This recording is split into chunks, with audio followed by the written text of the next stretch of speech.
Hello everybody, and today I'll be doing a Gym Leader Challenge set review of the newest set, Ascended Heroes. So this set isn't the biggest set. It's big card wise, but it is not big new card playability wise. But the first card I want to talk about is this Silcoon with the Cascading Cocoons ability, where when you play this card to evolve one of your Pokemon during your turn, you may use the ability to search your deck for a Cascoon or a Silcoon and put it on your bench. So the Silcoon does not matter because it is GLC, so you can only play one. But the Cascoon opens up a lot of opportunities because the Wurmple evolution line is actually a split evolution between Beautifly and Dustox, and both of them have their playable cards, but you couldn't really play them in the same deck ever because they evolved from the same basics, so you can never put them both in play. This Silcoon allows you to go Wurmple into Silcoon. Silcoon can go grab the Cascoon, and then you can put both Beautifly and Dustox into play. Beautifly has the Stoked Straw, which once during a turn you may draw until you have 6 cards in your hand. And then Dustox has the plus Ancient trait, where if it takes a knockout, you get an extra prize card. So both of these are playable, and you've just never been able to play both. But I think this is a super interesting card, and I'm really excited to cook with it.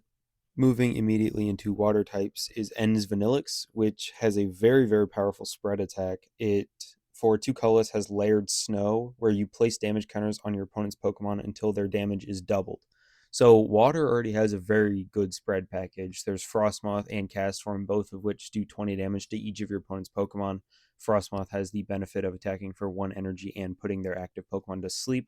Inteleon has the quick shooting, where once during a turn you can put 2 damage counters on one of your opponent's Pokemon, so you can snipe down things with higher HP. And the Vanillite has a Call Family attack for 2 basic Pokemon, so it's really all you could ask for in a Stage 2. Water has the support to put a Stage 2 in play, and if you get the Vanillix, it will most likely be ending the game taking 6 prizes, because doubling the damage counters after a whole game of placing damage is insane. Next up, a new Spectre with the Phantom Beat attack for 2 Psychic and a Colorless. You discard all energy attached to it, and you place 12 damage counters on one of your opponent's Pokemon. It's a similar attack to Galarian Articuno's Psy Laser, which also does 120 damage. However, the difference being that the Articuno does damage and the Spectre places damage counters. These both have benefits and weaknesses. The Spectre can hit through stuff like Manaphy and Shaman, which have bench barriers that prevent damage from being done, but because the Spectre places damage counters, it snipes through the Manaphy. Galarian Articuno does self-accelerate, so I think it's going to depend on what your local meta looks like and how much you really want to be hitting through Manaphy. Malamar can power both of these up. The bigger difference between the two is that Spectre only has 1 retreat cost, whereas Galarian Articuno has 2. So if you use Psy Laser, you discard all the energy from the Galarian Articuno, and then with the 2 retreat, it can get stuck, especially if your opponent finds a way to return the snipe attack and hit something on your bench that might be your next attacker, and now you have no way to get the Galarian Articuno out of the active. Rocket Stug Trio, I don't think we'll see too much play, but it is really interesting. It has the Sinkhole ability, where whenever any of your opponent's Pokemon move from the active spot to the bench during their turn, you put 2 damage counters on that Pokemon. Fighting already has a very powerful spread package with both Tinglu and Palossand putting 30 damage on everything. Tinglu does require a Stadium to be in play, but it is a basic. So if you can go super aggressive, boss something into the active that they don't want there, and then Ground Crasher or Sandpot Trap, when they switch the thing that you trapped in the active back out, it'll take 2 damage counters, just furthering your spread. There's Hawlucha, there's the Hitmon combo. All these fighting Pokemon can take advantage of just more spread being applied, especially when you can snipe around the thing that you bring into the active, and then they move it and it gets weakened for further spread plays. Next is a new Petron. It has the Last Chain ability, where if it's knocked out by damage from an attack from opponent's Pokemon, you search deck for 1 card and put it in your hand. So it's like a half a teammates when they knock it out, and you can force them to knock it out by applying pressure with Mochi Rush, which for 1 dark it does 20 damage, and then during your next turn it does 50 more damage. The issue is that they can just gust around it, move it out of the active with Escape Rope, Guzma, Boss's Orders. There's plenty of ways to just go around the Petron, and if they do go around it by bringing it to the bench, then the Rush gets reset, so it won't do the 50 damage. I think an interesting combo with this is actually Turbo Energize, because Dark's best card is Guzzlord. So if you can consistently get Guzzlord set up, you're doing great. Petulant with Turbo Energize attached for turn, attach 2 energy with Turbo Energize to Guzzlord. Then, if they don't have a way to move the Petulant out of the active, you can use Last Chain to go get the last piece that you need to finish setting up the Red Banquet on the Guzzlord and start taking your 2 prize turns. King Gambit with the Supreme Overlord ability, where attacks used by this Pokemon do 30 more damage to your opponent's active Pokemon for each prize card your opponent has taken. So it's Double Edge Slash for 2 metal, doing 180, can do a lot more damage. 1 prize is 210, it goes up from there.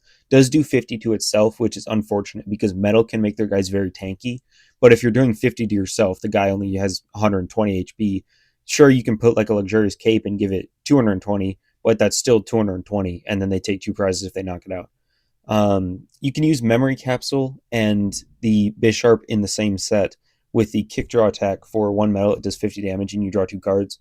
So if your opponent has taken a couple prizes, Kick Draw with Memory Capsule on the King Gambit, the Kick Draw will get the buff from Supreme Overlord ability, and then you still get to draw the 2 cards, maybe take a knockout, get a 3rd card. So draw some cards, take some knockouts, and then it's just a decent like stage 2 option if you really like King Gambit. Definitely the best Metal King Gambit released so far.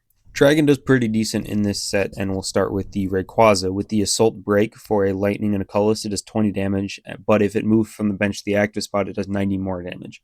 We've seen multiple attacks like this where they need to have moved from the bench to the active to actually do like the better effect. But 2 energy does not seem that enticing. Dragon has all the ways to accelerate. You're already playing different types of energy because you're playing Dragon. So Crispin can get both the energy on there. You have Double Dragon energy. Dragabox specifically plays Reshiram. So you can go Turbo Blaze, attach a fire energy to the Rayquaza, attach lightning for turn, air balloon, float stone on the Reshiram, retreat, do the 110. And then it does have the Dragon Claw attack, which is important for Dragon types because they have the Dragonium Z, which you discard all basic energy from it, and then it does 80 damage for each energy you discarded. So you can just blow up their Wailord, blow up whatever high HP Pokemon that they have in the active. It is a one-time use thing, but you should only need it once. So it having the Dragon Claw attack is very solid. Next up is Zekrom. It has the Shred attack, which is useful in the current GLC metagame because of Marshadow, which can make itself invincible if it takes a KO, and Shred gets through that.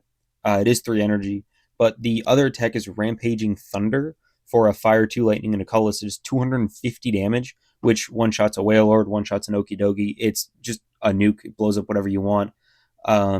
Again, you have Crispin to accelerate energy, Double Dragon energy, Reshiram, and Zekrom being an Ends Pokemon has access to Ends PP up, which you can attach a basic energy from your discard pile to one of your bench Ends Pokemon.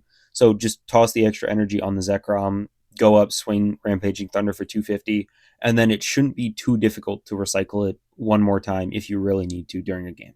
And then Dragonair has the Evolution Guidance ability, where once during a turn, you can use the ability if it has an energy attached to it, and you search your deck for an evolution Pokemon, reveal it, and put it in your hand. I think this is good consistency for decks that want to play Dragonite.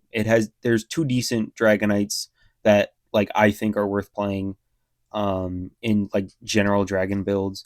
Jet Cruise gives all your Pokemon for a treat, and then Dragon Pulse does 180 for 2, which isn't bad.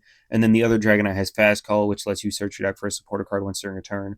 I think multi-switch would be important if you do end up playing a Dragonair, just so you can move the energy onto something that you actually want to be attacking with. Not that either of the 2 Dragonites are necessarily bad attackers, but the need to have an energy on the Dragonair is very unfortunate. So I think multi-switch being able to move it off will help a bunch. Final Pokemon is Larry Staraptor. I couldn't find like an English proxy for this, so bear with me here. The first attack is Facade for 1 energy. It does 60 damage, and then if it's burned or poisoned, it does 100 more damage. And then the second attack for 3 colors does 150 damage to their active, and you discard 2 energy from it to do 50 damage to one of your opponent's bench Pokemon. So the second attack is what I'm really interested in because Colorless has access to triple acceleration energy and ignition energy, and need be, you can just put 3 energy on it through some means of energy acceleration. Welder, Raihan, Crispin. Colorless gets to play it all because it's Colorless. If you wanted to use the first attack, you could use the Spicy Season Curry to heal 40 damage from your active Pokemon and then burn it.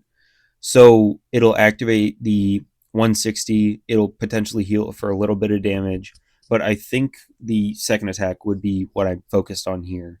Just 150 to the active and then a 50 damage snipe, especially if your opponent doesn't have bench bearer in their type, is very, very strong. Into trainer cards and the poster child of this set, it is Pokepad. This is a broken card for GLC. You search your deck for a Pokemon that doesn't have a rule box, reveal it, and put it in your hand. So this just reads search your deck for a Pokemon and put it in your hand because GLC is about not having Roblox Pokemon. So it's essentially a Master Ball, but it isn't a ball, so it's slightly worse. I think the difficulty with this card is going to be choosing what to cut. You could go max consistency and just slot it in for something else that isn't helping with consistency in your deck, or you could try swapping Evolution Incense out for it, because Pokepad is just a better Evolution Incense. It can grab you a basic Pokemon, so that if you open Pokepad instead of Evolution Incense, you don't have the chance of getting donked because you can't get another basic down. Next is Canary. You discard a card from your hand in order to use it, and then you search your deck for 4 lightning Pokemon, reveal them, and put them in your hand. If you get this early game, mid game, probably not late game because you're not searching out much, but early game, mid game, this is a insane supporter for lightning setup purposes. You get 4 basics if you need. You can get 3 basics and Zebstriker to start drawing you cards. You can get 2 basics and your 2 Dynamotor guys to start setting up attackers. The possibilities that this card has is endless. It's essentially 4 Ultra Balls stapled together, but you only pay an eighth of the cost. It is your supporter for turn, but still. And again, it's 4 Evolution Incenses, but you have to discard a card. It's difficult to overstate just how good this card is. I don't know how much it's actually going to help Lightning because of how bad a spot it is in currently, with Marshadow being such a good card and it being able to one-shot everything in your deck and then become invincible and then just one-shot something again and kind of run away with the game. But in other matchups, Canary helps quite a bit for Lightning setup. All right, well, that's all the new cards. I told you guys it was a small set. However, there are new art rares. I don't typically do this, but like bling is bling. So there's a Badu art rare for all you menaces out there who itchy pollen for 10. Togekiss with the Wonder Kiss coin flip, take an extra prize. That's got an art rare. I'm definitely picking up one of those. Dreepy and Dracloak both get one, so Dragon players have some more bling to sit on their bench and draw them cards. And then Larry Staraptor gets one. It looks really nice. And then Fan Rotom is a big one. Goes in basically every colorless deck because it's just such a good card. Just nice that they're printing like playable illustration rares. That'll probably end up being like $3 to $4 a piece, which is really nice if you want to bling out your deck. All right, that's all. I'll leave a couple links in the description below. The official Gym Leader Challenge website is a great place to go to learn more about like the basics of the format. And then if you want to like expand your horizons and look at decks made by the community, the Cardboard Warriors website is a great place to do that. They have an amazing deck builder. Highly recommend. Yeah, shorter video today because the set is small, but I'm back. I'm hoping to get back into like rhythmic uploads. I have a bit of a schedule planned out, but I'll see you all next time.